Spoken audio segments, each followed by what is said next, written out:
before you get to know anybody, you need to know where they come from. Don't choose them unless you know who their mama is. You feel me? So this episode 1, we're going to get into the background of the Cannon brothers, get to know them a little bit. Yeah, absolutely. Right? Let's do it. Don't be telling no lies. You're going to be open. Man, we ain't got time for that. Tell the truth. Truth That's all I do. Let's Truth get only. it. Come on, man. We ain't Cannon playing no Brothers game. Let's get it. podcast. Number 1, we're gonna get into us, man.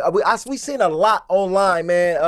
And it's a lot been going on. We see a lot of y'all assume because of this Cannon name that we Nepo babies. We seen it all online. Y'all think we was born with a silver spoon in our mouth. So we're gonna get into the background of the mud we come from. Charlotte, North Carolina is the origin. Was born in San Diego, California, but from the mud, Charlotte, North Carolina, the dirt. One of y'all, what was it like for you growing up in Charlotte, North Carolina, players? North Carolina. Oh no, he ready. Look, No, go ahead. he ready.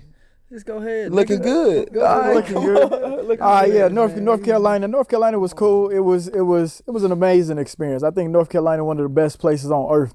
If I could be anywhere and be raised anywhere, it'd probably be North Carolina for sure. Flip a coin. Heads, Carolinas. Tails, California. That's almost California. We love California. Tupac, Man. West Side, all that. It was almost a dream. We came up in that era, like, you know, the East Coast, West Coast beef was going on. We thought if you came to California, you from the East Coast, you was going to get stomped out. It really wasn't like that. But that was really our dream coming up. Like, man, we wanted to be on the West Coast. We had family on the West Coast. Some summers we would come and fly out on the West Coast and kind of, you know, long to be out here. We would put weights and put broomsticks in them weights. Y'all remember that? And then pretend we was the Jacksons and just with dreams of coming to the West Coast and chasing dreams. So what was your first kind of, Ruben, since you singing and stuff, what was your first memories of singing R&B king over here? Well, first, let's just say, who are we? Who are we? Who is we? Okay, Who is we? let's just pop it like this. Who are we? All of the performing, and I mean, we're going to get into all of that, but who? Give y'all a little quick introduction. Okay. The Cannon brothers, who y'all niggas related to? And then what is that? How has that been for your life? That's a good question. Nick Cannon. Shout out Nick Cannon, all he did, trailblazer in the industry. Yes, he did. Y'all know the story. It's been a double-edged sword. I'll take it. It's been a double-edged sword, man. Like, you know, like I said earlier, a lot of people assume, you know, Nick Cannon is our brother. He ain't our daddy.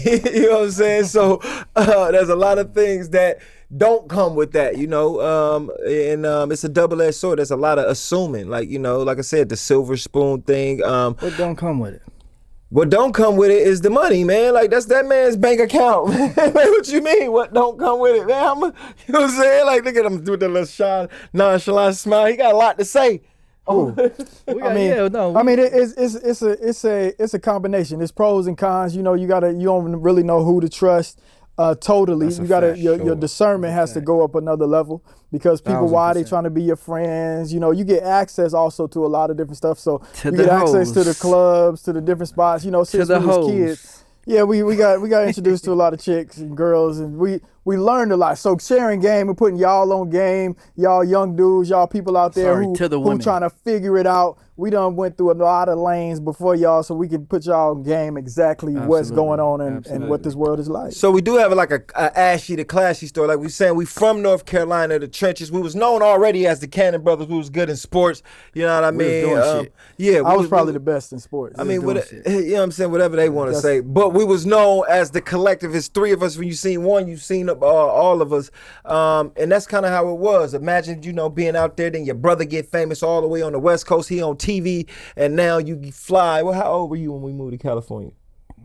I was 15. 15 years old. That mean I was 16. You was 17. 15. Yeah, he was 15. And so at that point, it's almost like when we came, we had girlfriends waiting on us almost. Like, they heard the Cannon brothers was coming, Marietta, California. Boy, was they waiting. You hear me? Boy, was they waiting. We didn't know what a kickback was. We got introduced to what a kickback was in Marietta.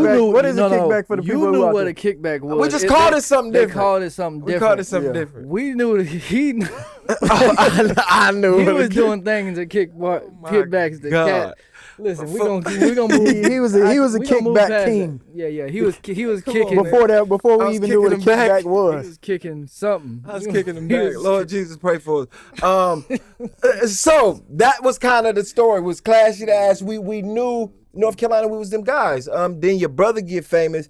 I remember the 10th grade year, I ended up having 2 girlfriends. You know, we all the way in North Carolina. Drumline came out. Shout out Drumline. It changed lives. You know what I mean? It's a classic. Changed a lot of stuff. Yeah, man.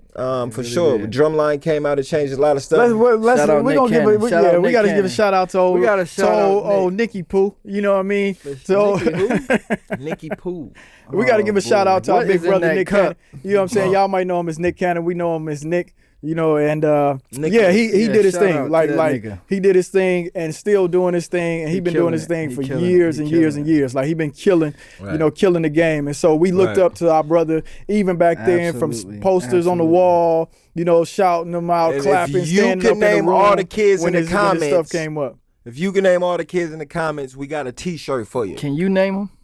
No, that's why I want them to name them. That's why I want them to name. I already went through the public embarrassment of messing up. Yeah, that was some time ago. We can go ahead and name them. I got a question. Okay. Realistically, from the thing, look at this nigga. from the things that y'all have seen from the East Coast to the West Coast, what is the thing in life? The secret in life, the jewel in life that you would pass along to some of these young people out here that need it? As far as what? As far as life, I got one. Especially some of these young dudes. These young dudes really need it, realistically. Man, it ain't all about you, man. You gotta have a giving heart, man. Like, we gotta step outside of ourselves. Like, you know what I mean? You gotta step outside and almost watch your life as if it was a movie. I remember my dad used to tell us that. Look at your life like it's a movie, man. And whatever stage you in, what would that character do next to get to the success he's after? That's something I would pass back. Okay. Ruben. So the question is, what would you? So like we were saying, what we gonna do is. What's the question, nigga? I mean, the question is, if you could handle mainly, let's say, young dudes out there, if you can give them some juice, you done seen from you done been to every state in the United States. Is work hard, persevere, get amongst the right people, get from around the wrong people, get from around the wrong people. You know, we actually shooting this in a secret location because we getting away from the wrong people. Trust yourself. You know what I'm saying? Trust yourself. Don't trust yourself if you're stupid. Definitely don't do that. That's get around some smart people if you're dumb. You know what I'm saying? And get around the right people. You know, you're really only as good as your Rolodex and people you can reach out to. So you got to get around some people that's doing some shit and making some money. Get some good people in your life. You're gonna be a broke ass. Get some good people in your life. You hear me? All right, now let's get to that real. You know what I'm saying? Who was getting their ass kicked? How real you want to go? Who was getting their ass kicked the most? Nick. Coming. Nick wasn't getting his ass kicked the most. Okay, who was getting their ass kicked the most out of all us? Who got their ass whooped the most? Yeah. It's probably me for sure. I don't care about no damn whooping, man. Get to the good stuff. What he talking about ass cook. He talking about who got their whooping. We talking about fights, nigga. All right, well, nigga, it was you. You got your ass kicked the most, nigga. I'm trying to cover this. I'm trying to cover you. Yeah, absolutely not. Who got their ass kicked the most? I never lost a fight. Who did I lose a fight to? Well, who are you about to point at? This nigga Andrew Tate ain't never lost a fight until you get him one. But who will you nominate? Lord have mercy, Andrew Tate. Just Lord. Who would you nominate? You. Because you've been in the most. So but who you clearly probably lost some because you've been in the most. Have you heard of me losing one? He used to knock out people on Hollywood Boulevard. But no, before that. In your childhood. I don't know, but I'm just saying you've been in more, so that means you probably lost. Because my eyes. But what if I'm Floyd? Is undefeated? I can't be undefeated. No. Why? No, we actually peaceful guys. We got clips of us doing martial arts. We actually peaceful. Wait, because he know who my daddy is. I'm offended. Our heroes was Bruce Lee. Yeah. Michael Jackson, Martin Luther King. And Jesus. Number one. Jesus for sure. So the point is, we grew up watching martial arts, learning, studying. I was pretty dope at it. So I'm trying to figure out, why would you say I got my ass kicked the most? I don't know if you did. I don't know, nigga. I don't know. So why it ain't you? Why it ain't you? The more fights you've been in, you probably lost one. I haven't lost any. That's all I'm saying. How many fights have you been in? Shit, I don't know. All right, let me ask him this question. Let's get. How many fights I don't even like the were question. women? Oh shit. That's crazy. How many fights were women? Man, Is that valid, ladies? Is They that gonna- valid, they ladies? We got the probably say R&B sensation here, but he will whoop y'all ass. Shit. Shit. Damn. He joking. He Hell no. joking. He joking. No, I wasn't. He No, I joking, ain't he whooping no ass. joking. I was getting my ass whooped. Yeah, he see, that's my point. That was No, my no, talk. no, We hold talking on, hold to on. tape. We talking about. We I talking was a about. We child. talking about I was ninth a grade. kid. We talking about ninth No, this grade. We going back to your This was way question. before ninth We grade. going to This your was before question. ninth Some grade? white girls was whooping my ass in middle Whooping school. his It's whooping his It ass. just is what it is. It's Like I whooping say, his like and I got beat up by a girl before. Come on, man. I hope I y'all- had to just let them do their thing because what I'm gonna do is just whoop their ass. I could have just did one little. No, whoop, whoop, whoop, before the camera was rolling, you was making sound Okay, effects. fuck them. I was whooping their ass. You hear me? I was going to work on them white girls. You know what I'm saying? Because they was whooping my ass. How old was you? So I was in middle school. It was I in North was in Carolina. elementary. I was in elementary. So this is the story since y'all niggas want to bring up some shit. So we from the country, nigga. So we throw rocks at shit. So my baseball arm seen a stray dog. He would always do that. That was He was time I about was seeing 200 him he at was- the neighbor's house. Okay. Just rocking No, I would dogs. not. It was a Stop hobby for him. Come on, that sounds crazy. Ruben Lucky's dog. Ruben Lucky's dog. Come on, man. Ruben Lucky's dog. This shit like this. Ruben Lucky's dog. It be your own people. Ruben Lucky's dog. So Am I lying? Lucky's dog. Okay, all right. Come on, man. It be your Lucky own and people. Timmy. Lucky and I Timmy. remember Lucky and Timmy. Yeah. Lucky and Timmy. One of y'all had kind of like a low key crush on. Anyways, The louse. anyways, from No, let him finish. So the He's white telling- girls, Oh, yeah. we love white women. yeah, Shit. I mean, We you be love on black it now. girls. Wow. We really love Hispanic girls. All right, come on, man. Y'all black hoes got attitude. What the fuck? I'm sorry, but we love all y'all. We love black chicks, white chicks, What are we Asians. talking about? Can we stay on topic? You the one switching I it. thought we were talking about who we are. We talking about white hoes and You Mexican brought up girls. the white No, chicks in the middle. you brought up Brazilian. getting their ass whooped. Ain't nobody say nothing about Brazilians. So okay, all right. So we love white. So I was in elementary school. I threw a rock at a dog at the perfect precision. I hit it right in the heart, at perfect. Probably about 60 miles an hour. I was younger then, but I throw 90. But back then I was throwing about 60. But back This nigga this nigga crazy. Yo, but back then, so boom, I hit the dog. Bam, dog go running. Next thing I know, I hear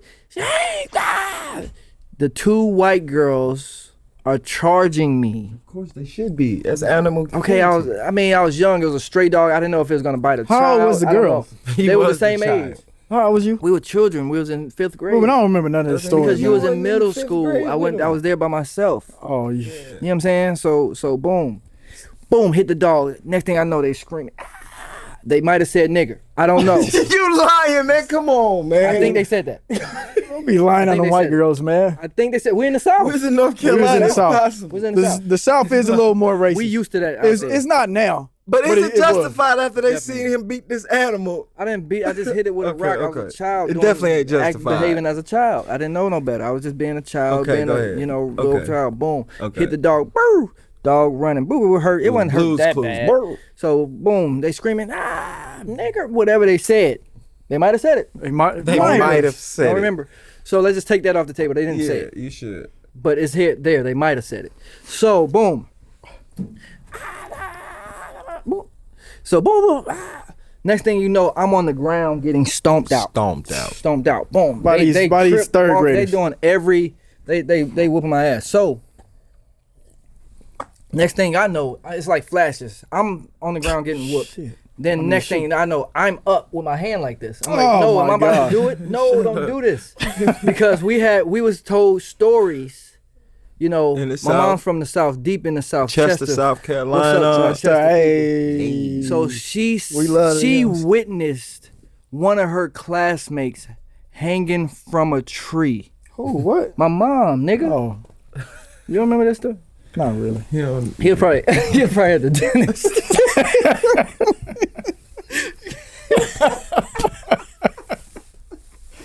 Shut up.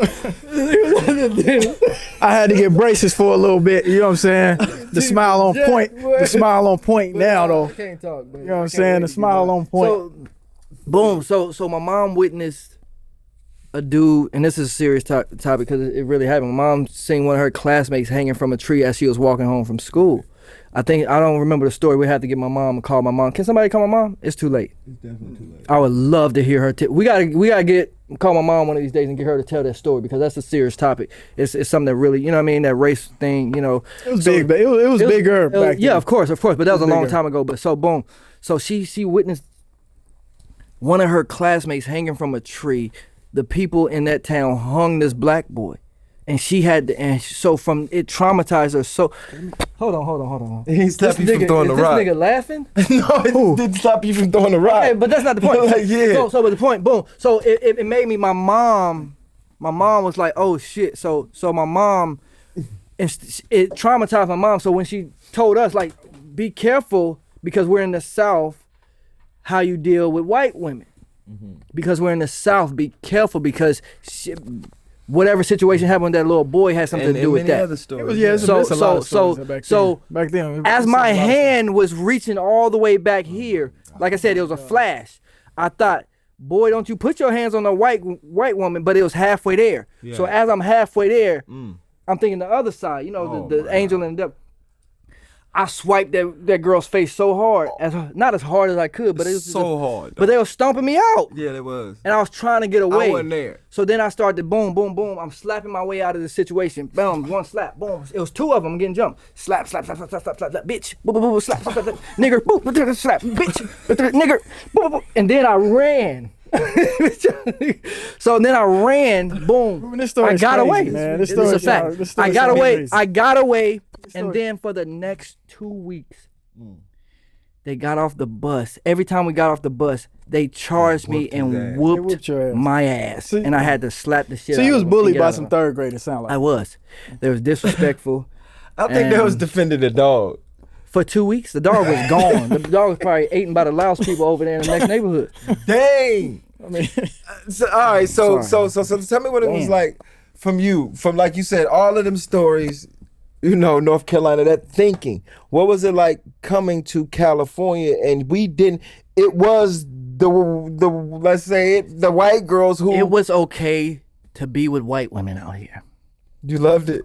Loved it. You feel me? No, I mean, I prefer more mixed. No, I'm joking. The culture was mixed. It was we was more on mixed chicks. I think. I mean, we was on everything. We was on everything. Black chicks. But the thing is, I heard Tyree say this. This is for me and him because you a little more caramel. Yeah. So yeah. So I remember a chick told me this back in the day. I forget her name. It was like.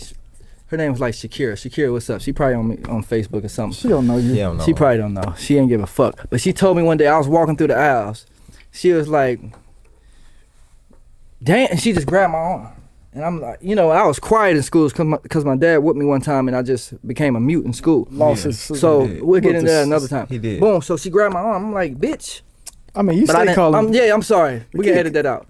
No, just bleep it. Let's see who he really is. Yeah. We want to show y'all. This is a chance for y'all to get to see who this. It's the purpose of the cameo. We really doing this for him so he can see who he is. Hurt. This seems like it. No, for real. Okay. This might not even go to nobody. Because the homegirl C. Let's see. Okay. So the homegirl like C, we didn't pick that up. Come on, bro. It didn't. That's Come on, bro. So the homegirl C. The homegirl C. He heard you. She went way back then. He heard you. She went way back then. No, I'm about to say, but the homegirl C. She the first kind of heartbreak I got, I started calling bitches. I mean, I didn't curse for 10 to 12 years. I didn't say one curse. All. He got a good whooping, and the nigga, yeah. So the bitch grabbed my arm, right? Oh gosh. So she grabbed my arm, and she said, nigga, you gonna be fine when you grow up.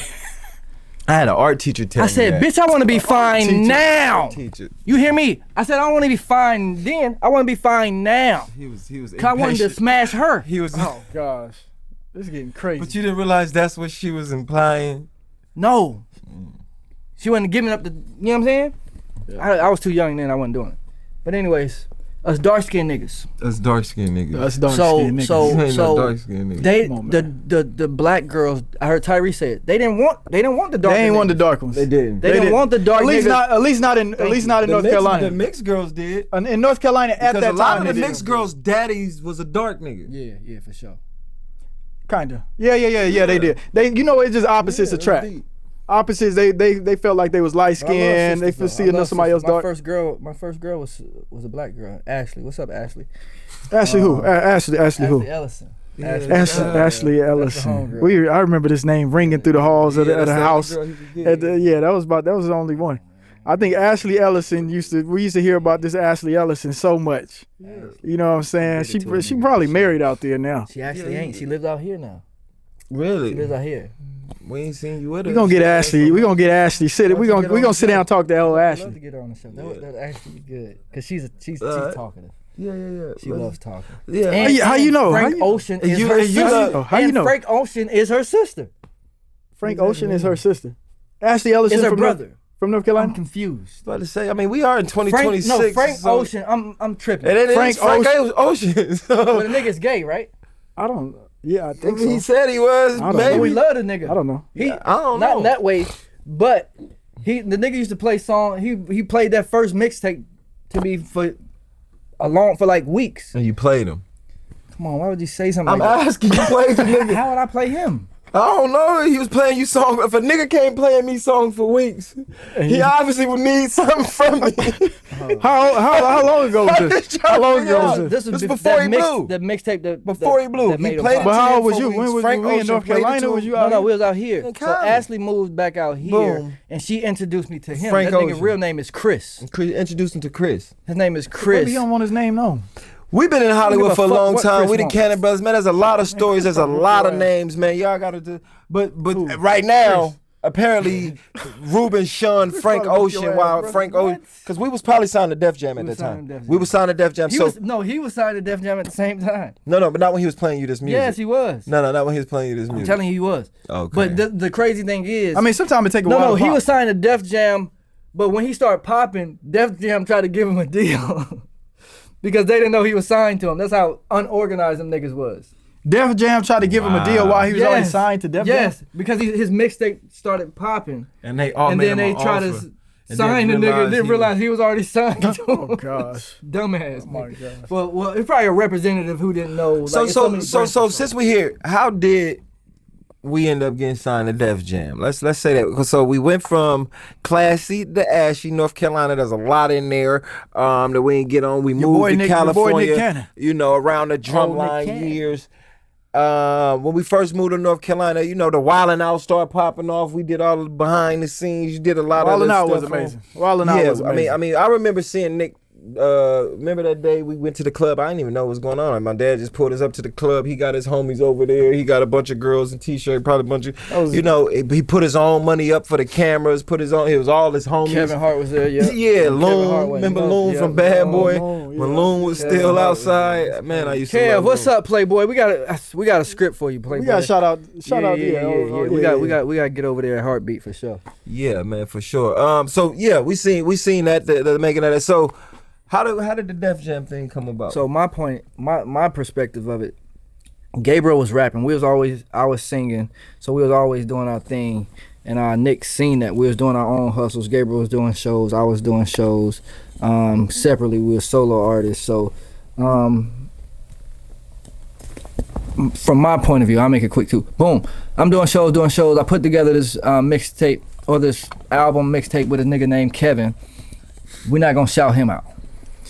We ain't gonna shout out old Kevin Ryder. We ain't gonna shout out old Kevin Kev. Ryder. We ain't gonna shout out old Kev. Kevin Ryder, man, go do the research, man. We was in Ain't the no group. reason- ain't Go nothing to find, It's no. a whole group, Riders and Ours. saying on him, ain't nothing to find on him. RYDAZNRTIST. No, that's cool. Our Yeah, single check was that out. Sorry Ass Apology. I know drop the y'all song right remember. there, Dame. Yeah, you know what I'm saying? I know y'all remember Sorry Ass Apology. Riders and Artists, we toured this whole country, Canada, Montreal, you know what I mean? And Toured the world, baby. 106 and Park tour. We did 106 and Park. Canada's a different country, Right though. after AJ and Free, it was Terrence and Roxy. You know what I mean? We was able to touch You still some got a things. birthmark. Yeah, we did all of that. I didn't realize I forgot about your birthmark.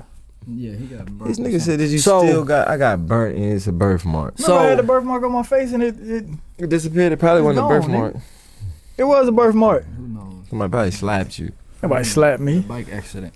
So that nigga, tell us about the bike accident. Hold on, man. Y'all this nigga tooth used to be like this. Hold on. So let's get back to the Def Jam shit that people probably want to hear. I mean, they probably want to hear. Niggas don't want to hear about that. Once they get to know niggas, you gotta put a picture there. This nigga scoop pictures. Nah. We ain't putting no. We ain't doing no pictures. We ain't doing no pictures. Come on, man. That's your come on. That's your story. I mean, yeah, we do pictures. I don't care. That's you know who what I'm saying? Yeah. I'm Caleb. Yeah, let's kill him. Let's kill him. Kill him. So okay, so back to the Def Jam thing. Back to the Def Jam thing. Yeah, we gotta keep that. We gotta keep this train moving. You know what I'm saying? We gotta keep this train moving. Yeah. You gotta keep that thing moving. So back to the Def Jam thing. So I was what was I doing? Sleeping with chicks. No, I wasn't doing that. He definitely wasn't sleeping with nothing. Yeah. Ruben wasn't doing it. Ruben. He got 12 abs. It wasn't smashing nothing. Nick Cannon, brother, chocolate, spinning music, fire. Nigga making people screaming on the stage. They screaming. And children, take notes. Be like him in that aspect. Oh. Not in that aspect, though. Not in that aspect. But in the aspect of saving and valuing yourself. Oh, right there. Stop. Okay. Valuing yourself enough to not sell yourself short, because there's a lot of these women out here that don't deserve you, or men that don't deserve you. Don't deserve. Yeah, no. You gotta watch out for these chicks in this day and time. Like they on a whole different level. I know what y'all got to experience, what y'all got to go through. We got some advice for y'all a little later. You know what I'm saying? We'll talk about all that. Don't give yourself to these women, man. Like they don't deserve you. Not to these women, to these hoes. Damn. You know what I'm saying? There's a difference. I'm not saying that they all hoes. I'm saying be careful and discern and know the difference between a genuine, real woman and a whore. Listen, that's many in betweens in those dynamics. Not really in today's world. But I mean, but I wasn't smashing. That's right. Yeah, I wasn't smashing. It's most women let me share this. That's the wisdom I learned when we went to Bible college. It's a whole nother chapter in the story. But somebody told me to know you're supposed to take off running with a woman. No, you're supposed to take off running with your dreams. And the woman, when you look up, that's still beside you running, that's the one you're supposed to marry. I thought the same thing until last summer. Wow. So anyways, so you got some experience. Wait. Do you want to talk about that? Some experience. We got to be continued. Album called California Love is out. It's all on there.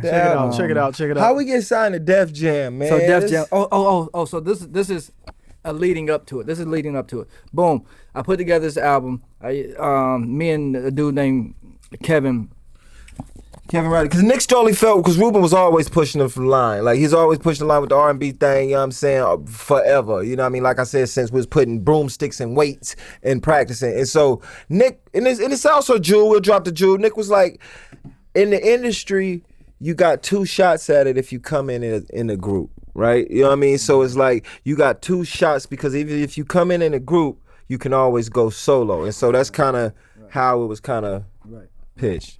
Right. So boom, I was doing a solo thing, Gabriel was doing a solo thing, Caleb was working with Nick and traveling with Nick and doing all of that. So we was all doing separate things. So boom, I put together a project with a dude named Kevin Ryder. That wasn't even his real name. Millage. Why you say that nigga's name? We don't want to hear that nigga know nothing. He was a clown. Okay, all right. We of course we forgive clowns, but you're still a clown. Oh my God. Cue the music.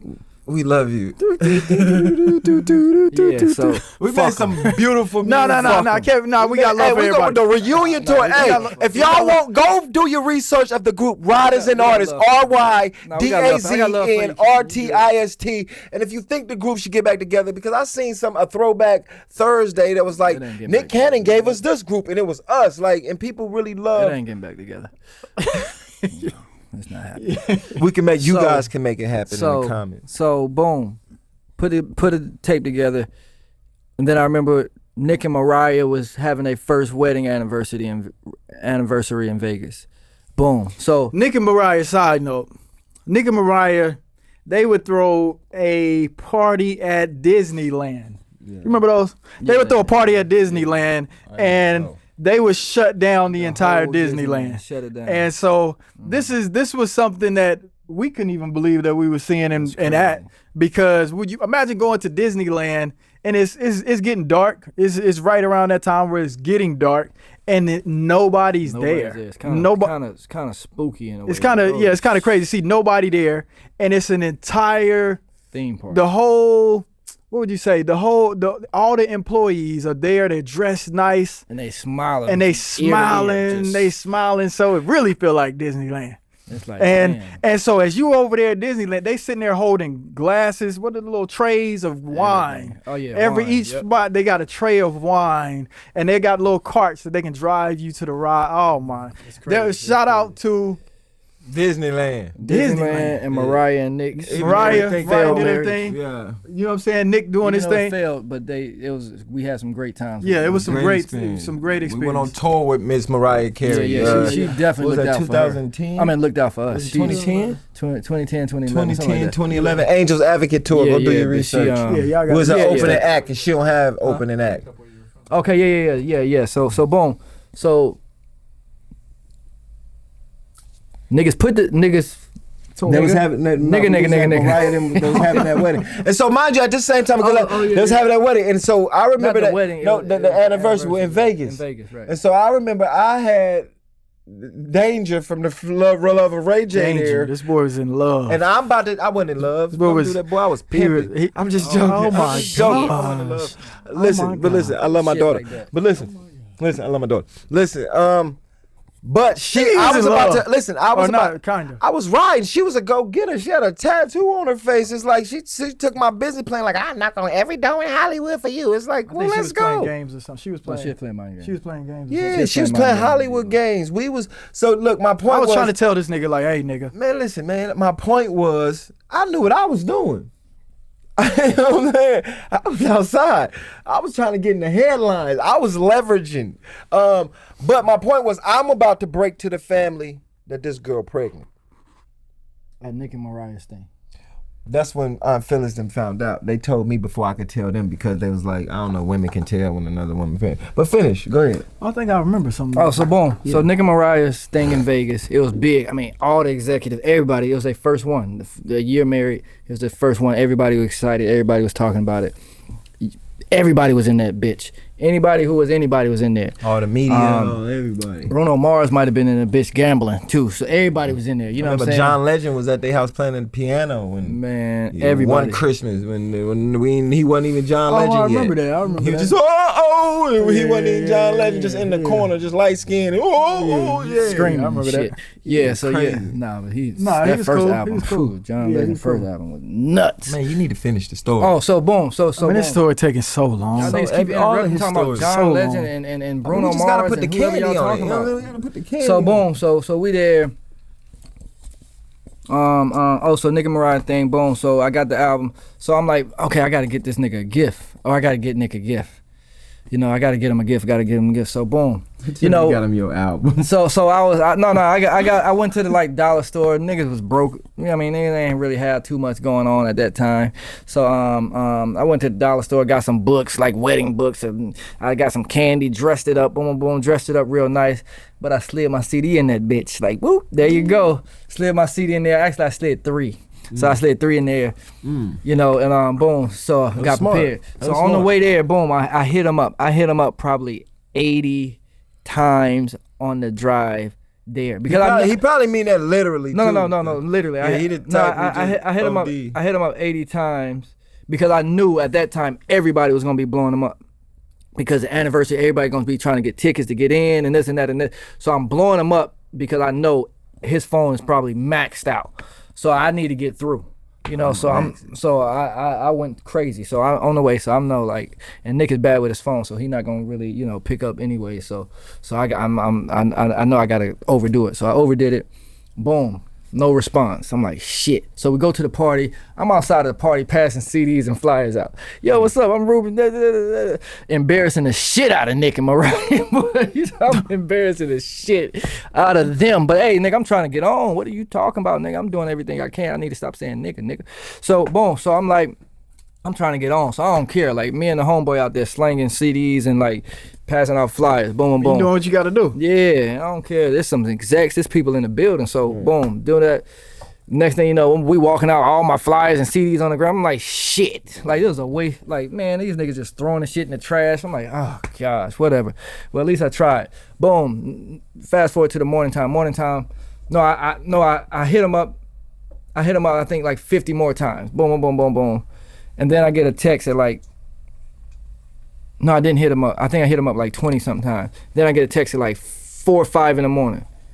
I'm asleep. It's like, yo, what's up? Where you at? I'm like, oh, so I wake up at like 8, 9. I'm like, oh, damn, I missed this nigga freaking text. I'm pissed. So I text him 50 more times. Nick, wow, man, dang, where you at, man? My bad, dang, I was asleep when you were at my shoot, man, I miss, yo, man, I want to give you this gift. I got this gift for you, I'm overdoing. Got this gift. Where you at? Finally, we was at the table. I don't know if you remember. Me, Shannon, we was all at the table eating breakfast, and then boom. So boom, we eating, and then he finally texts back. So I'm like, oh, he like, I'm over here at Caesar's Palace. Bring Caleb. I'm like, oh shit. I'm like, Caleb, whoa, we gotta go. Me, yo, get the car.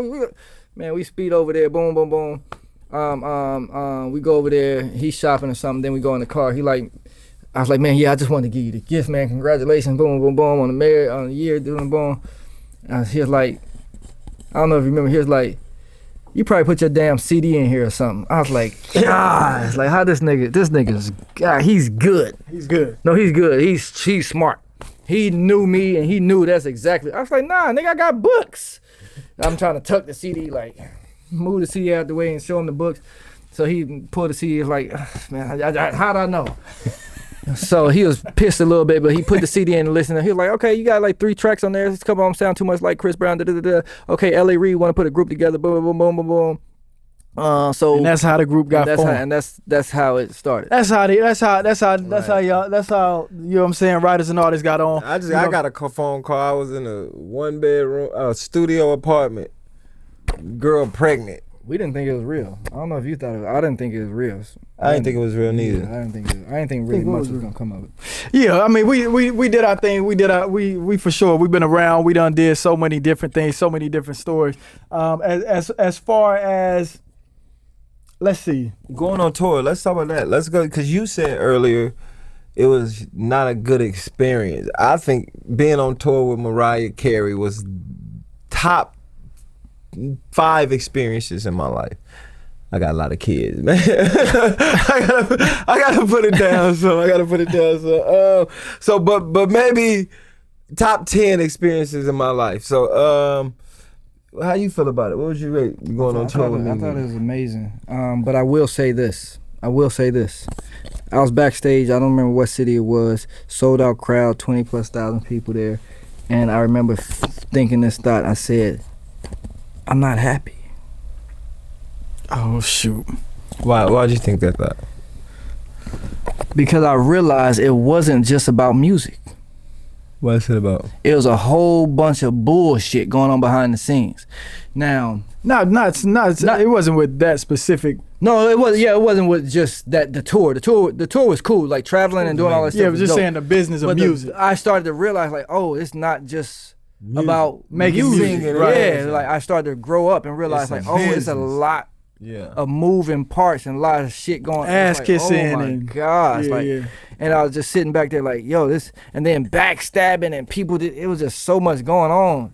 And we were so young, so I'm like, yo, I'm not really happy. And then even doing songs that we didn't really approve of and kind of want to do some of them, like, and it was just like, yo, that's the business. It's the business. Yeah, you gotta understand too, we came from North Carolina, so you get it, you have this idea of what even success is, of what, you know, being in the music business is. You watch the Temptation movies, the Jackson movies, you have this idea, but then, you know, to get thrust into it, like, you know what I mean, to almost, you get to the front line immediately. Like, you know, even with the group Writers and Artists, we didn't start as a group doo-wopping under the street light. Like, you know what I mean? We started off, we did a photo shoot of some songs, and we was on tour with Mariah Carey. Like, you know what I mean? Crazy. Just fast track. But it also helped our learning curve, because even though we didn't stand under the street light and do the doo-wop, we still had to put on a show good enough to open up for Miss Mariah Carey. Like, you know what I'm saying? It still had to be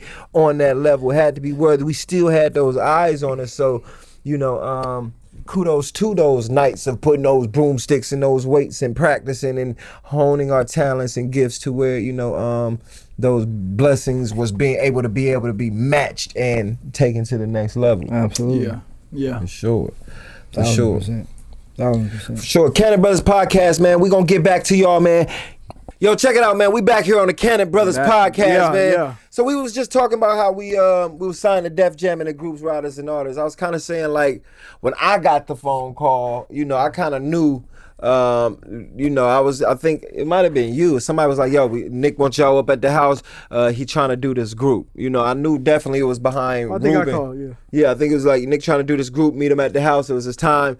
You know, I knew it was about Ruben because Ruben was always doing his music thing. Always, you know, if somebody gonna do the music thing, it's gonna be him. You know, so I knew it was around that. I'm ready to play my part. 'Cause like I said, I was with Danger from The Love of Ray J at the time, and you know, we was going through it. You know what I mean? But she just threw a knife at Justin. And I was like, "Oh, you can't be stabbing my homies." And I had to leave. Shout out Danielle Crowley, Nick's assistant. She had gave us a nice little apartment because the apartment we was living in was a studio apartment, and she gave us that. It was paid for like 8 months. Monica was pregnant, and I got this phone call from Caleb, and it's like, yo, I didn't know what I was gonna do. I was out there. I was deciding between selling weed and pimping. And, for real, I was praying. No, I was praying, man. But it was hard out there, man.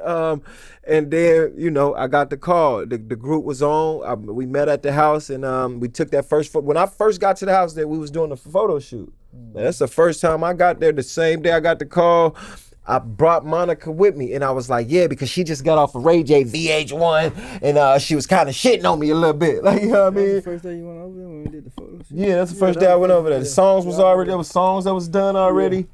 Yeah. That was the first day because we met over there with Spaz. Yeah, I got punched in the mouth by Ray Vaughn. That day? That was the same day? Day after. That was the day before. That was the day before. That was the day before. That was right the day before. Yeah, I told y'all he be getting beat up a lot. Ruben he be getting beat up a lot. Yeah, so you just mentioned it, man. So that's my point of view. What was you at? It was a ray of sunshine. I couldn't imagine what was in store for us. I could have never dreamed of. I mean, we performed at Madison Square Garden. We did a song with Fabulous. Mm-hmm. Like, I had to redo my verse because Fabulous was using all the metaphors I was using, and we couldn't make Fabulous redo his, so I had to redo mine. But yeah, wow. What was your experience? What was you at when you heard about the group? Because Kayla was our manager. I was a tour manager. But he got it the worst. They was I think I got it the worst. I think I got it.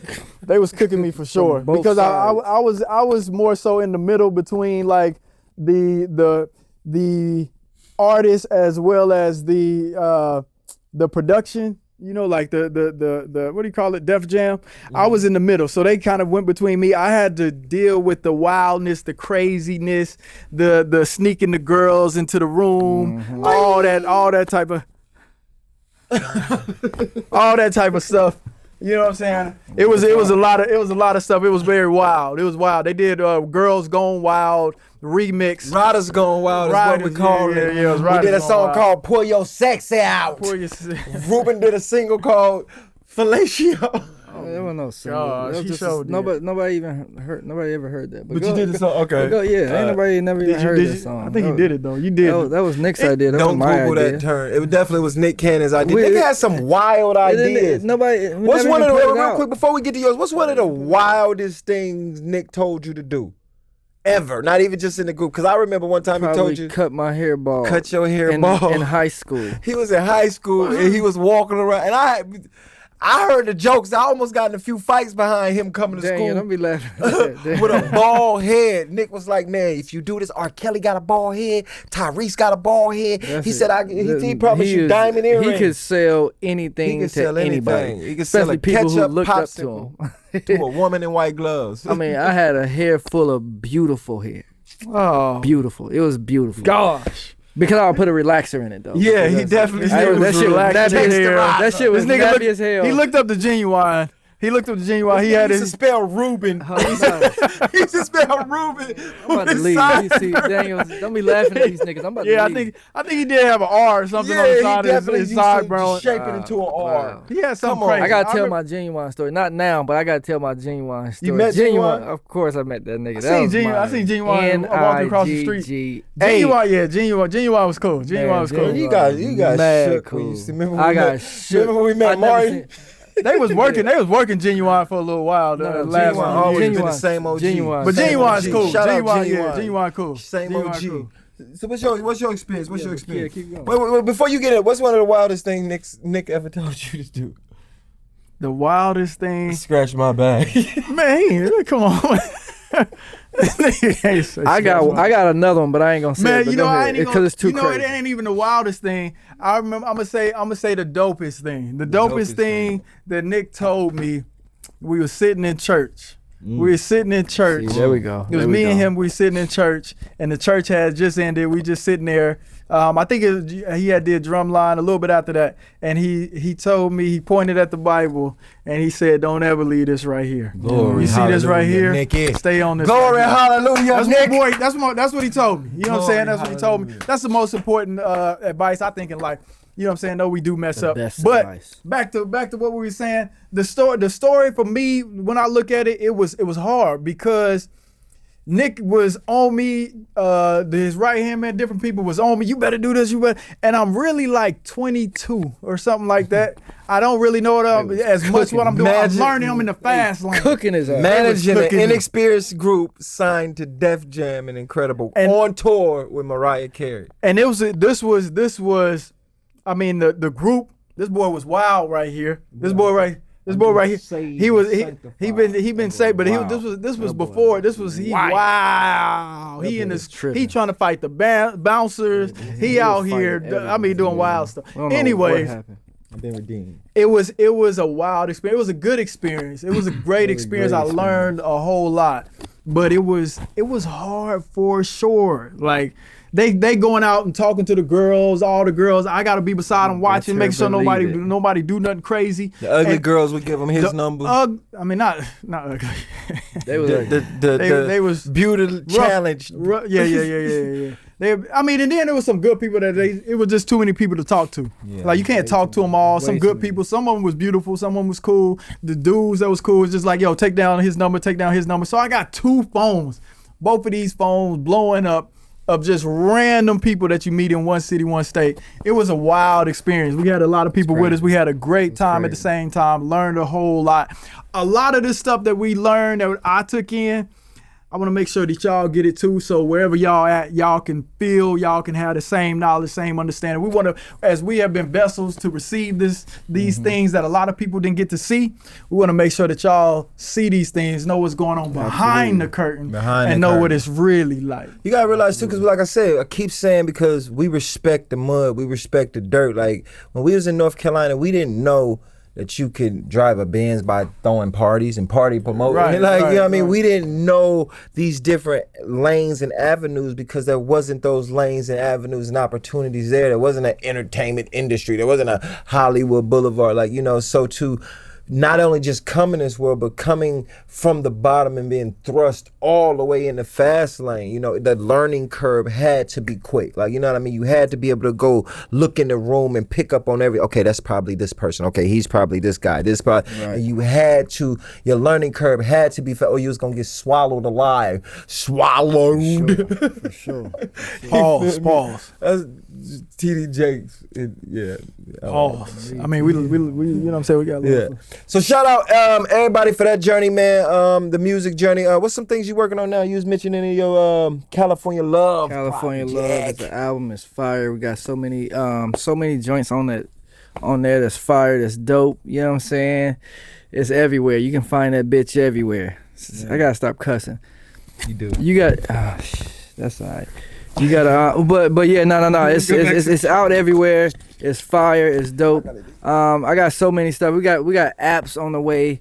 They already up. We got. Let's just go back. Let me go back to asking that question. Man, why are you stopping? Just keep it going. Yeah. So yeah, that was kind of the experience. So you know, a little bit of the past. What's some of the stuff you got going on now? California Love. We heard California you mention Love that. is fire. Is out everywhere. I got a bunch of singles out. It's dope. It's about heartbreak. It's about love. It's about betrayal. It's about you know, I mean, it's just a story of you know, everybody who's lived enough life has been through some of these things, so you can relate in a lot of those ways. And it's fire, and it's dope, and it's fresh, and it's new, and it's sexy, and it's fly, and it's fresh, and it's new, and it's sexy. Hey. Stop playing with me. Caleb, man, over here. But yeah, I ain't done, nigga. So I'm in, brother. So no. Yeah, we got that. We got apps, man. I got about you know, I partnered, you know, with a friend of mine, you know, and we got apps on the way. They're actually up. What the app do? What the app do? We're gonna dive in. We're gonna dive in that. We got a weapons protection app. We got a virtual AI assistant app. We got a bunch of different type of apps going on. We're moving forward. We're moving forward. Investors, if you want to tap in. We got a bunch of stuff. We got projects. We had the #1 documentary on. I was just about to say, how did that now? But just decide, how did you end up? Because the story is kind of crazy. It's just how crazy. did you end up crazy. involved in the documentary? What's the name of the documentary? Just in a nutshell, how? Because I would have never. What is the documentary? I would have never even took crazy. the path to where you like. I would have never even thought those. What happened? So the documentary that came out, it broke records on Oxygen, and it was the biggest documentary over there at Peacock and NBC. So it was about Selena, and it was about Yolanda Saldivar. You know, a lot of people was mad behind that documentary. A lot of people was mad, and they know who would be mad at now. And they had the right to be mad, but definitely had the right. It came from me. And you know, and then you partner with a bunch of people, but you know, it broke records over there, and it was dope. It was crazy. It was a crazy experience. I was, you know, just like, dang, God really made this thing happen. You know, it just sparked from an idea at a dinner table, and then it really was more curiosity from having love for Selena. And love Selena. Oh my gosh, I'm a Selena. Vidi, come on, nigga. Hey, Vidi, come on, man, stop playing. So yeah, I'm a Selena. I love Selena. I love the movie.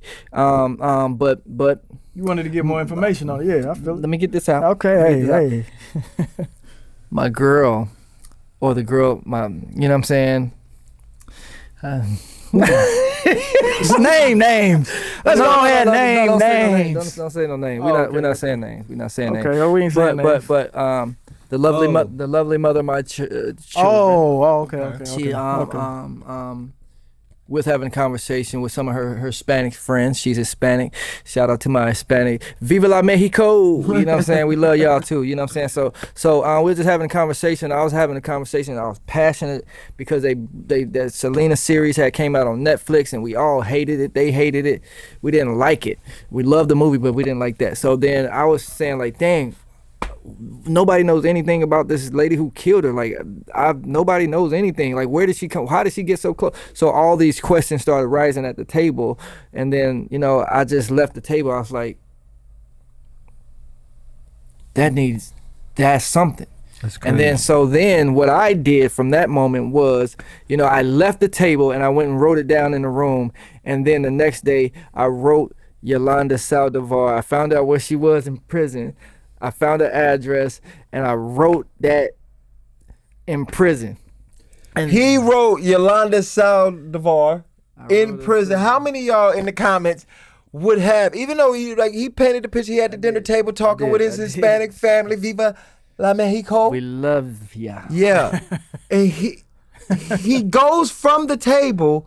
He's so touched in his heart, and obviously, I left immediately. I just knew. What about it that you couldn't let go of? Because it had to even write somebody like because y'all know you had to be doubting, like, she ain't gonna get it, she'll never read all it. of that. I didn't think she was gonna say. I'm just a nigga. I'm just a person who's gonna try. So I'm just gonna try. You know what I'm saying? I'm gonna shoot my shot. So the idea was too crazy. So it's like it didn't take too many moving parts. So it's like, okay. Then I researched. I'm like, you can just write her. I'm gonna just write her then. So I wrote her, but then, you know, they had it posted. Yeah, you can find anybody where anybody's at in jail. So I found out where she was, and then I'm like, oh, you can just write these people. So I wrote her, but then as our uncle, play uncle Reuben Cannon, he has the same name. He's famous director, super famous. Hollywood. So I tapped in with him. I'm like, yo, I'm Reuben Cannon. I'm a famous director. Which I am now, because I got co-director on it. So stop playing with me. So I am the hustle. So and then so she did a whole bunch of research and was like, and then I was shocked. She sent the letter back. I'm like, oh shit, it worked. And I was like, I want to do a TV show on you. Was you scared to touch the paper? No, not at all. Like, yeah. No, I wasn't scared at all. No, I wasn't scared at all, but the hands that killed Selena. Yeah, so I know that was crazy. It was crazy. I mean, that moment was so crazy when I seen that she responded back. I'm like, oh my God, she responded. What? Her like DNA that's such is on this paper. Big, like it was a big moment. Yeah, I mean, we used to wear Selena shirts we love Selena. Yeah, we got Selena shirts. Not that I wouldn't, but I got the Selena shirts. What do you call? What's the other girl?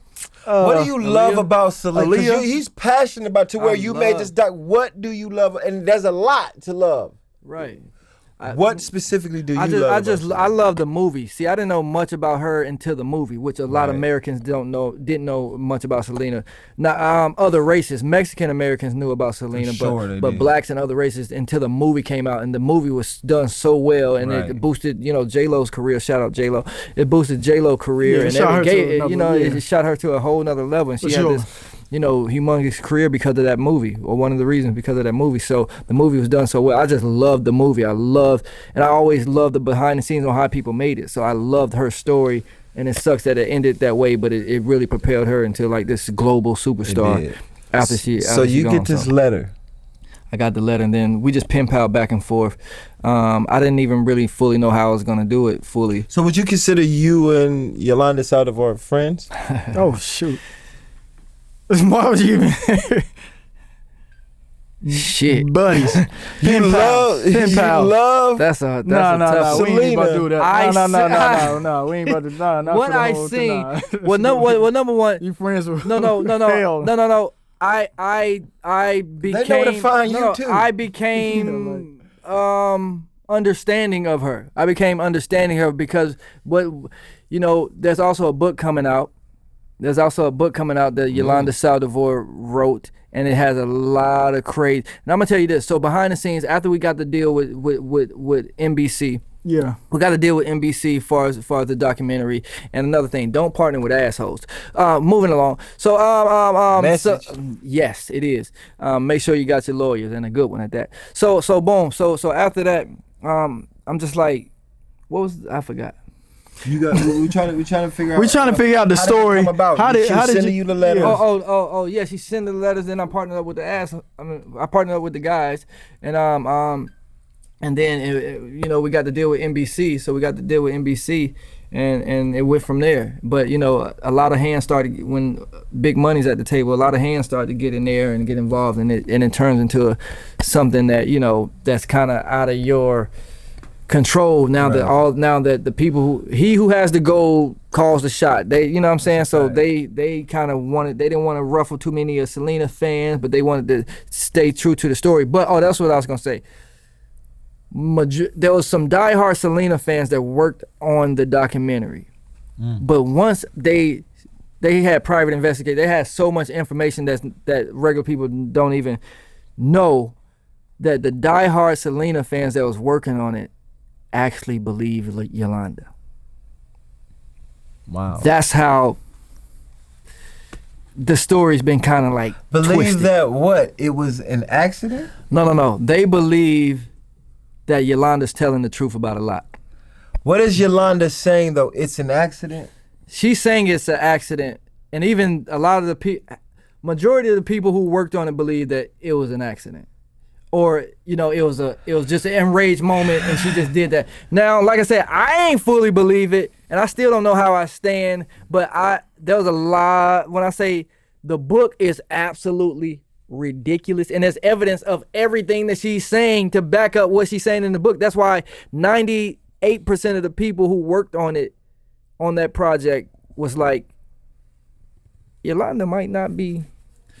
For sure, and I've seen a lot with that, and it is a lot because it seemed like Yolanda was hiding a lot for Selena. Like she was her partner in crime. If Selena was going to go do this, she was covering. If there was missing money, and I seen like there was surgery Selena might have had, but at the same time, she was hiding everything. For the eyewitnesses at the hotel to repeat what she said, they almost said she stood over her.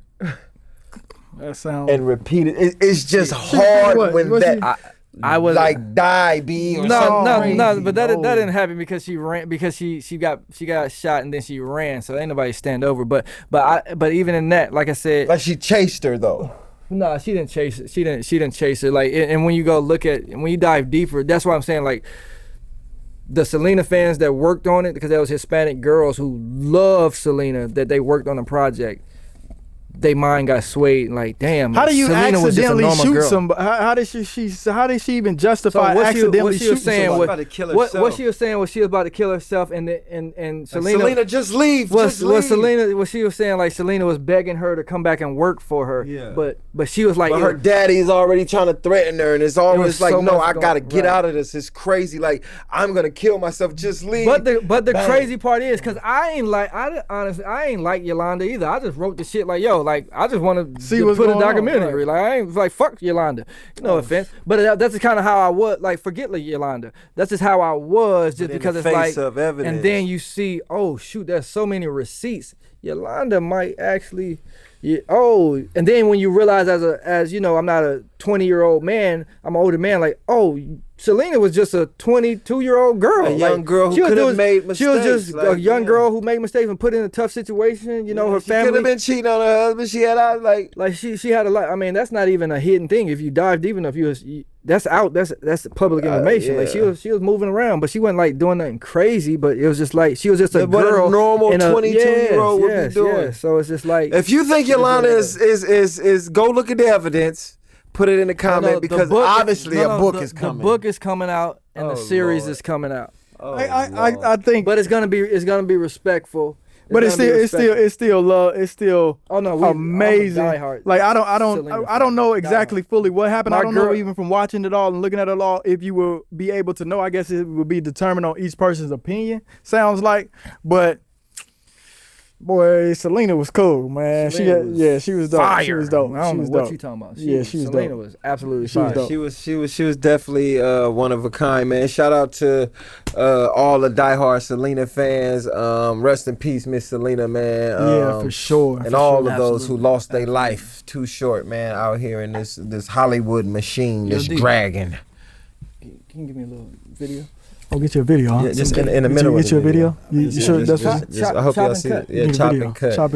Chop and cut. So yeah, man, Caleb Brothers Morning Show, man. We gonna get back into it. A lot has happened, man. Since then, Caleb, you got your project. Tell us a little bit about your Chin Chiseler and your invention mind. Yeah, for sure. Yeah, I've done a lot of different products, since, for some years now. I've been doing different products, entrepreneurship, heavy. And so right now I'm just doing a chin chiseler. It's a device that I created that sharpens your jawline, removes your double chin. Just more so, I was shaving one time and I realized like, what is this extra stuff? And I went and learned that I have, we got muscles in our face, and I didn't realize like at a gym, you go and you can work out your legs, your arms, your chest, every part of the body except the most important part, that people see every day. Right. And so from there, I was just like, okay, you know what? I want to enhance mine and create mine. Once I seen it start to work on mine, I was like, okay, you know what? I think a lot of other people benefit from this.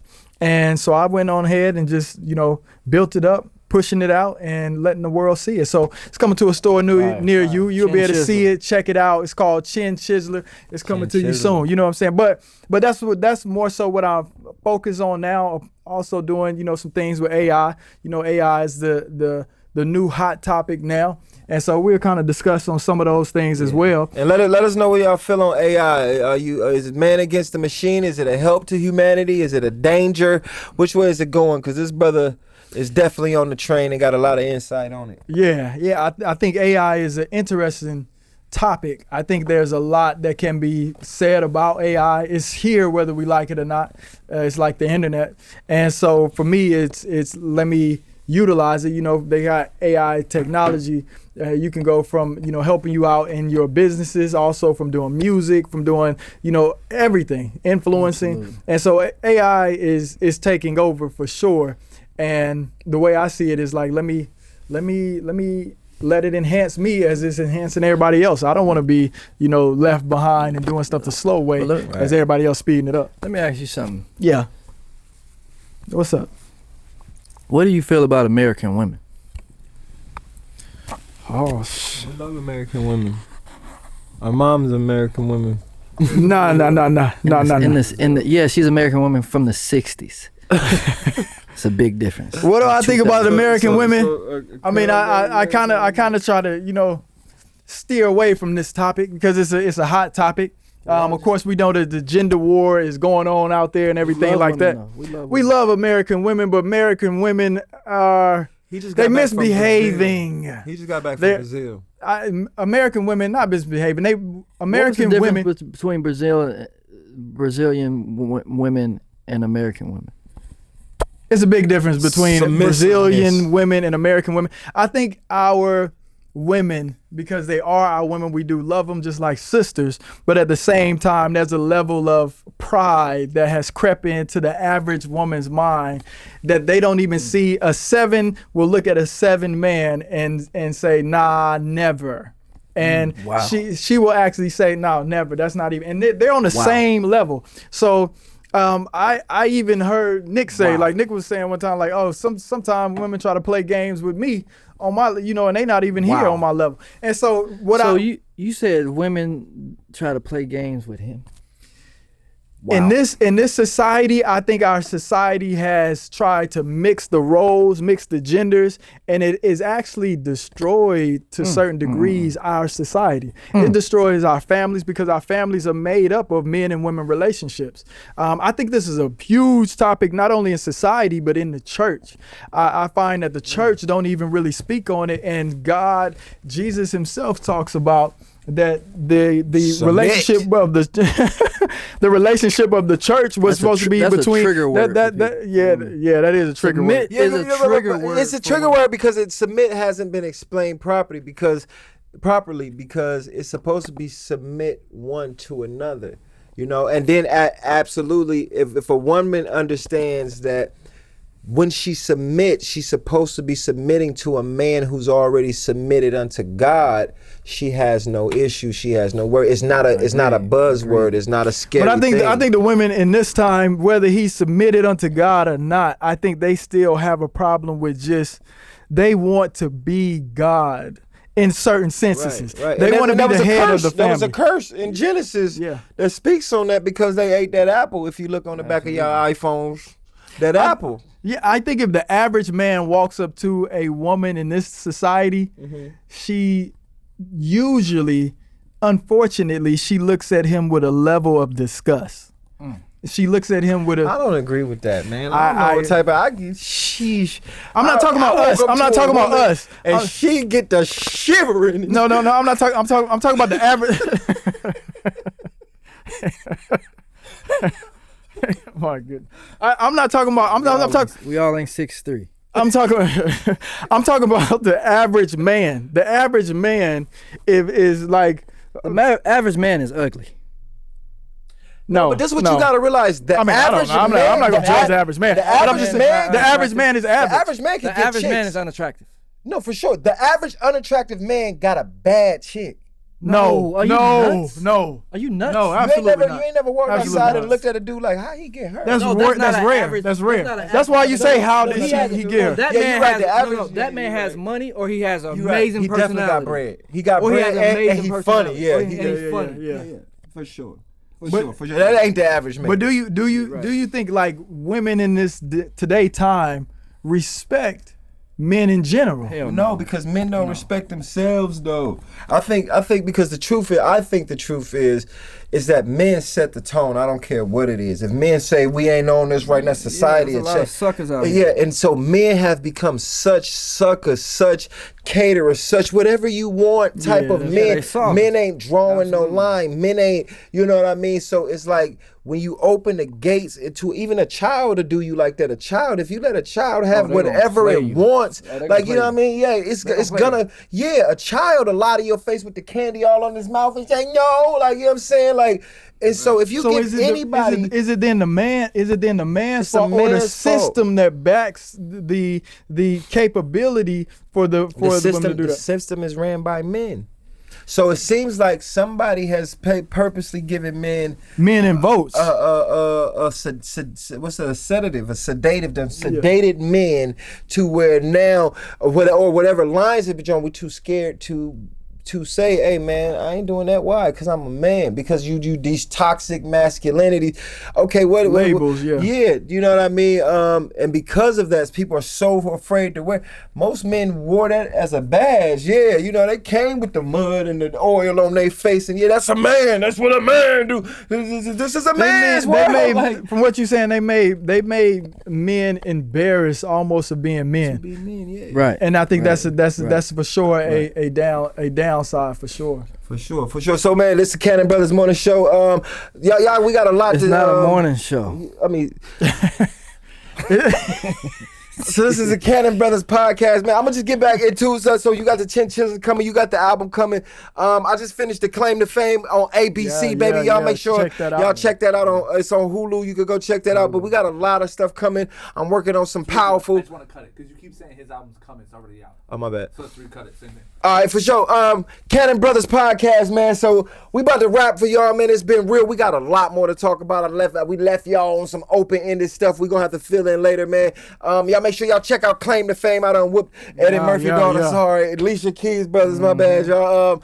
In the show, we got a lot coming out, but man, y'all make sure y'all stay tuned. No, let's pause. Let's do it again. Okay. So let's just keep it rolling. Let's talk about your Claim to Fame thing for a second. Give it a couple minutes, 3 to 4 minutes or something. Okay. Let's just try to dig into it and then get into this close and then just wrap it. I'm gonna ask something. You could even say something like, we didn't get to those topics, but we're on this. We had a few other topics already, but we didn't get it. We don't need to say it because what I'm going to do at the end is I'm going to have you redo the intro a couple times without saying the Grammys and all that, and then we'll just replace it. Let's get a couple minutes in to close what you're doing currently because it's too big to just all right, somebody asked. Just kind of restart. Go back in there. Oh, so I'm gonna just close it again, then go back to your. Well, I'm gonna just ask him about the Claim to Fame thing. All right, here we go. So let's just hop into that. 3, 2, 1. Yeah. Yo, hold on. So you can't just talk about the things that we've. I mean, we can talk about the things we've done. But one of the biggest things that you've done in the last few years was the Claim to Fame thing. And you know. No, the nigga won. I mean, he won, which was dope. But you see that fake ass tear that nigga at the end of it, the nigga won like. Nigga don't stop. I didn't do that. Hey, you see I didn't do that. Did you see this? At no point. Did you see that? At no point did I attempt or pretend to like. Never. He's acting.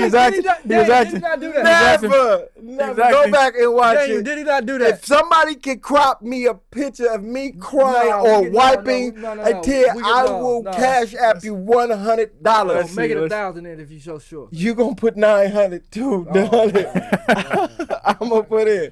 But no, Claim to Fame, man, is an amazing experience. One of those times where just out of nowhere, it just came, you get the phone call, I auditioned, prayed on it.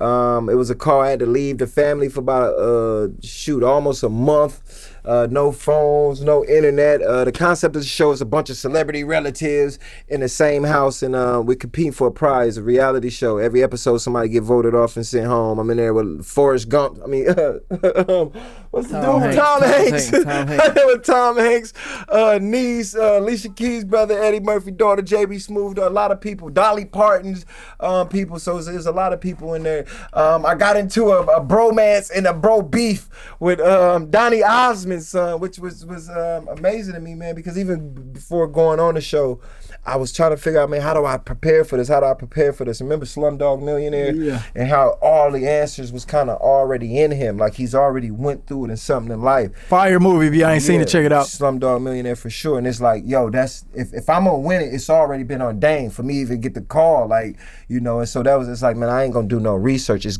every one of these celebrities I need to know. I've had to already walk through them, like, you know what I mean, in somewhere. So, you know, the Donny Osmond, it was from stuff us recording the Jackson movies, and that's how, like, you know what I mean? It literally was those things. JB Smooth, remember the little puppet thing we did? It was literally every person was from somewhere that we already, and it was just crazy how God just maneuvered that. But it was a powerful experience, man. Claim to fame on ABC and Hulu, man. It looked fun. It looked crazy fun. It looked super dope. I always wanted to do one of them shows. And then I did. This nigga was on Beast Game. It probably was because I was fornicating. But go ahead. I mean, that's a good point because I did go get baptized a week before I left. He was married. I was fornicating. The guy like, nigga, I'm gonna see you home the second round. Nigga, you ain't even gonna make it to Canada, nigga. I was like, why? Man. Why? I was waiting my whole life to do a show like that, and I went home before it started. It seemed like it'd be fire for. Yeah, but that was fun. It was fun to challenge. It was definitely nerve wracking. I definitely I got a respect for the mental health in there, man. Like, you know, you fight all the time. Did you almost get in a fight with somebody? I mean, living in the same space with somebody. It's not that I fight all the time. I got a strong opinion. How long was it? How long was y'all there? I think we was there for like 3 weeks. So you didn't almost fight nobody. Me and Donny Osmond, shout out Chris Osmond. See, I knew it was somebody. I knew it had Donny Osmond's son. Somebody. It had to have been somebody. Go watch the episode. Y'all gotta check tell that me out. if I was justified or not. But he hurt my feelings, man. We was bros. We was supposed to be keeping each other secret the whole time. Did you almost fight him? No, I didn't almost fight him. We got into it with cameras and producers and. Okay, he didn't almost fight. Okay, yeah, we didn't almost fight, but if we got in a nice little spat that made the views go up, it was fun, man. I definitely had a good time. It's definitely a good experience. Like I said, I got a respect for the mental health. I had a little panic attack. You ever had a panic attack? I've had plenty since I was 16. Yeah, I got a song. I got a song called Panic Attack, and I started an organization called Masterminds to help people deal with panic attacks because I've dealt with them since I was a teenager. And you think you're dead. It's a real life thing. It's no joke. That's a whole nother topic. A panic attack is no joke because then after the panic attack, if it gets to that major level, you messed up for months. I know I would be messed up for months. Yeah, I don't think I had him that severely, but I definitely, when I was in that house, I got a lot of respect for him because even I learned the word sequestered. You got to be sequestered. That means you got to be put off to the side. You have no contact, no interaction with people. And it was like 48 hours. It just felt like the walls was closing in, and actually went through went through one of those moments. But, you know, I'm teaching acting and improv in the juvenile halls. I'm dealing with these young people. You know, in the how we grew up, Christian community, is just there's demons, and you got to pray it away. And it's a real you know what I mean? You know, you put it in that category, but then you go through it like it's like a real thing. It's a real thing. It's kind of scary. It's very scary. Yeah, it's crazy. Yeah. No, I think I might have had something like that. In your heart. I mean, this is back in the day. I think I was I tried a weed cookie one time, and you just freaked out. Oh my God, this is back in the day. I don't, you know what I'm saying? I never did it since then. I mean, you talking about. Freaked out, yeah. That ain't. But even with the claim to fame, so how did it feel to win, and what did you and what did you spend the first thing you bought with the bread? I ain't really buy too much of the bread. All them students I be teaching, each one of them, man, every day, and they still like they asking me for the money. So I put it in the community, man. I definitely put it in the community. I ain't really buy too much of nothing, pay some child support off. You feel me? But to win, I mean, for me, like I said, I felt like it was ordained. I felt like whoever God gave the concept to, he was thinking about me when he gave the dude the concept of the show. Like, you know, it was actually like a full moon. I don't know if y'all remember that, something like, it was actually like almost 2 moons. It was something going crazy with the moon that aligned, and it was just that night. But for me, it was confirmation. He think I'm lying? He's lying. He's dead. I am not lying, this nigga laughed. I'm telling you. This nigga laughed when you said 2 moons. He'll literally say anything. This nigga said it was 2 moons. I'm not saying 2 moons. No, that's a phenomenon. It was 2 Google moons. it. Google Bigfoot it. came out with his ass out. This nigga just say anything. Come on, man. I'm not just saying anything. I ain't got to put no extra. It was something crazy going on with the moon. I'm gonna find a date and tell you what was crazy going on. But something was going on and crazy, and it was unbelievable, man. When you know I said the name. I wanted to show the little fireworks. It literally looked like the little sparkles was in slow motion. Like I could have just. When the tear came out. Or... I ain't crying, man. Find me the clip. He lying. Ain't nothing wrong with it, but it didn't happen. But I felt like I could pick one of those little fire. Like everything was moving that slow. You see the Jonas Brothers just. You know what I'm saying? It was fire, man. So what's up with them? We can't get why we ain't got a song with the Jonas Brothers? We need to. Cannon Brothers ain't got a song with the Cannon Brothers and Jonas Brother collab. They actually invited us to their concert, but I knew that y'all so stubborn and hard headed, so I told them. Why when we go to the I love the Jonas Brothers. Sing a Jonas Brothers song. Yeah, let's hear it. Right now. I want to hear it too. Love bug again. Hey. How that song go? That was my joint by them. And then they had another one that Chelsea used to sing. Remember Chelsea? She was nuts. Chelsea who? Tavares? Yeah. He called you nuts, Chelsea. No, on nuts camera. like funny. Like, oh, okay. I love Chelsea. Okay, wow. Yeah, I know her mama, her whole family. She used to sing some song by them that was so fire. But yeah, Love Bug is my joint. I love the joint. Man, but yeah, to win that show, to even be on that show, man, for me was a blessing. It's like, man, let me show my chops. One of the beautiful things about it was nobody knew who I was related to. Like, you know what I mean? That's, you know, a lot of people give us that you know, we kind of lead with that, but I was able to show charisma, personality, and all that, and you didn't find out who was related to until the 10th episode. So that's kind of one thing I really loved about it. Then winning the 100K coming from the mud, Charlotte, North Carolina, man. I mean, I blessed so many people. I sent some of that money to, have you heard of Hyderabad, India? I got a whole little I got little Indian nephews out in Hyderabad. I sent them things, some Christmas presents, man. I sent some money all the way to India, man. It's so good to be able to bless people. So, man, with that 100,000, man, I spread it wide and far, man. I made some investments, cartwheel that thing, but just really bless people, man, and just sold back into the community because, you know, we go get some chains and do all that, but it's about the people. So yeah, that's what we bought. Absolutely. You feel me? So, man, check it out, man. This is the Cannon Brothers podcast, man. I'm your boy Gabriel Cannon. I'm Ruben Cannon. It's your boy Caleb. You know what it is. We outside, man. We got some amazing guests coming up, man. We got Ari Styles, man. We got my guy, Jovan Dangerfield, baby. We outside. So, man, y'all make sure y'all stay tuned. Hey, yo, put them comments in the chat. Y'all follow us. What's your Instagram? Just Ruben. Yep. Just Ruben, because he went to a stage he didn't want to be known as a Cannon brother. So no, that's literally, it's just Ruben. Like what else is? That was my dad's thing. Maybe I should just. My dad named your Instagram. He was like, yeah, son, you should just be just Ruben. Yeah, you gonna blame it on your daddy? And I said, yeah. One of the only times he listened to him. What's your Instagram? My Instagram, I don't really be on Instagram like that. Well, how about tell him to please comment. Tell him all the reasons why he need to be on Instagram like that. And ladies, please don't be doing no nasty stuff in his DM. You need to be on Instagram. Please, hold on. Please send me some nasty shit. I want all the nasty shit. Please DM. Make sure y'all like and subscribe too. But please send me some nasty shit. I want to see all of it. My Instagram is Caleb Cannon 77.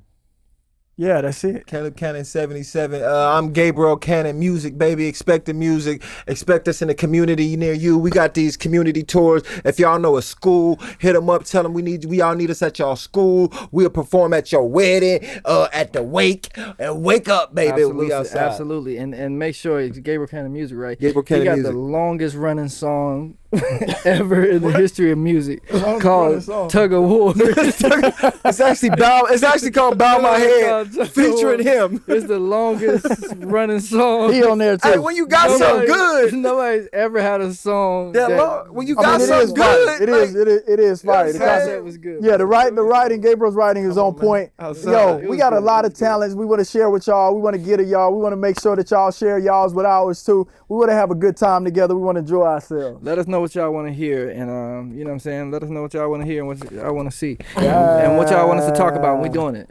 Yeah.